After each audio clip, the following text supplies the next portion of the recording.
Tipramothani YTF TWF ni adorungo tuye konglama achuka bubagra Agortola Chandramahalo Nangkuma Kongnaraka TWF tay YTF ni adorro Tipramothani ozama bubagra shaka Tipramotha Regional Party Phano tabu jeti khlai ragi phaitongo abo kongchungna banda khlayo Pia Tanja Khlai samung tangai sumatang nangnai haikise geta tripulan manai oba harong tuino konglam salaki hani shaka bubagra Bubagra shaka dia nahar montui malakya juda bodol bai juda bodol ni adong rok bai phiaba abno tuibe kok to marogo ereng kok awajaka compromise khalini bagai kubun bodol ni adong bai malaya phiaba baksa kok to mabulai tei kok to marogo borono oro proi khanya kok to masujaka awai khlajaka ti prasal lokorong ni manthai shoktai man bantarong tuise kok salayo kubun bodol bai yak baksa gathana ni bagai thantana ni bagai malaya hane srai khlakya bubagra Asak chimiya thana shalkisao dolai hangkor Manipur amchayo srai khorong malaria manjagi thimani tei doctor ने शाखा चप्रमना तीबो खातमा फुनुका बुबाग्रा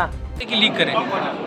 देखिए मैं सबसे मिलता हूँ सबसे बात करता हूँ लेकिन जिंदगी में एक बार भी तिपरा लैंड को कॉम्प्रोमाइज नहीं करूँ क्योंकि ये हमारा लोगों का बात है। अगर गांव में पानी नहीं है तो मैं पानी के बारे जाकर मंत्री से नहीं बात करूँ। अगर गांव में बिजली नहीं है तो मैं पावर मिनिस्टर से बात नहीं करूं कि ये गांव में बिजली मत दो। अगर गांव में साइक्लोन के बाद बहुत प्रॉब्लम हो रहा है या रास्ता खराब है तो मैं पीडब्ल्यूडी से बात नहीं करूं कि हमारे रास्ते को ठीक करो या फिर हम सिर्फ चुप रहे और इसको इलेक्शन इशू बनाए। बहुत प्रॉब्लम को आज ही सॉल्व करना पड़ता है। पानी का प्रॉब्लम अगर किसी को पीने का पानी नहीं मिल रहा तो मैं 6 महीने वेट करूँ इलेक्शन के बाद पानी लाने के लिए। मेरा काम है कि आज ही लोगों को समस्या का प्रॉब्लम को ठीक करने के लिए। जब कोरोना हुआ तभी भी मैंने सबसे बात किया।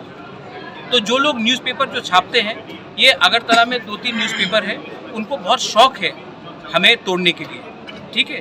तो अब मैंने भी डिसाइड किया है कि अगले बार मैं अगर मुझे मिलना भी है तो मैं अब 2 बार सोचूंगा ये लोग से मिले कि नहीं, क्योंकि मैं अच्छे दिल से मिलता हूँ और ये लोग कहानी कुछ और निकालते हैं। तो अब मुझे भी सोचना चाहिए कि आने वाले दिन में इनके साथ बात करूँ कि नहीं, क्योंकि मुझे नहीं लगता है कि कुछ काम हो रहा है। पब्लिसिटी सब कर रहे हैं और प्रोपोगेंडा कर रहे हैं। 1 साल हो चुका है तो मुझे लगा कि ब्लॉक प्रेसिडेंट डिस्ट्रिक्ट प्रेसिडेंट को बुलाए YTF TWF एंड तिप्रामोथा और ग्राउंड में क्या है स्टॉक सिचुएशन लेने के लिए और अपने पार्टी को क्लियरली बोलने के लिए कि आप लोग तैयारी करो। न्यूज़पेपर में जो आता है उसको विश्वास मत करो। हम लोग अगर हमें राइटिंग में किसी ने कुछ नहीं दिया तो हम लोग अकेला फाइट करेंगे और हमको अपना संगठन को स्ट्रॉन्ग करना है। और इसी के लिए हमने आज मीटिंग बुलाया था और अच्छे से बात हुआ और अब एक सिस्टम भी बना रहे। हर 1 महीने के बाद मैं डिस्ट्रिक्ट प्रेसिडेंट से मिलूंगा और 2 महीने के बाद ब्लॉक प्रेसिडेंट से। प्रॉब्लम तो हमेशा रहेगा लेकिन अगर लीडरशिप ईमानदारी से काम करे तो बहुत चीज़ सॉल्व हो सकता है। और हमारे बीच में आंचलिक पार्टी में एक सिस्टम का प्रॉब्लम था और अब आप देखेंगे कि जो नेशनल पार्टी है ये लोग पैसा देकर हमें तोड़ने का कोशिश करते हैं। तो मैंने कहा है कि आपको तिपरा लैंड चाहिए या 1 टाइम पैसा चाहिए, आप डिसाइड करो। तो सबका यही पॉइंट है कि अगर हम लोग अलायंस नहीं करेंगे तो हम लोग अच्छे तरीके से हमारा रिजल्ट निकलेगा।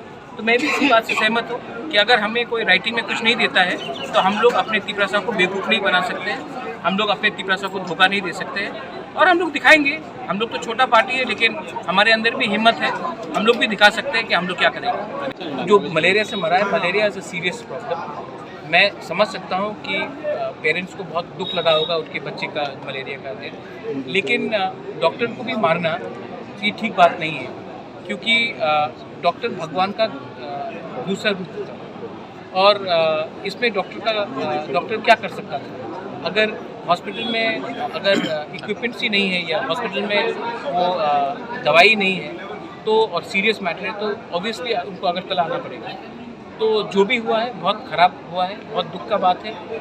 मुझे दुख है कि 2 बच्चे लोग मारे गए मलेरिया से और मुझे ये भी दुख लग रहा है कि एक डॉक्टर को पीटा गया क्योंकि इसमें ये डॉक्टर का भी गलती नहीं था। ये सब सिचुएशन में मुझे लगता है कि हर हॉस्पिटल में थोड़ा सिक्योरिटी बढ़ाया जाना चाहिए क्योंकि जब इमोशंस होता है, किसी के घर में कोई मर जाता है तो इमोशन रहता है और जब आदमी लोग भावुक होते हैं तो सबसे पहले उसी को हमला करते हैं जिसके ऊपर सबसे ज़्यादा आशा था।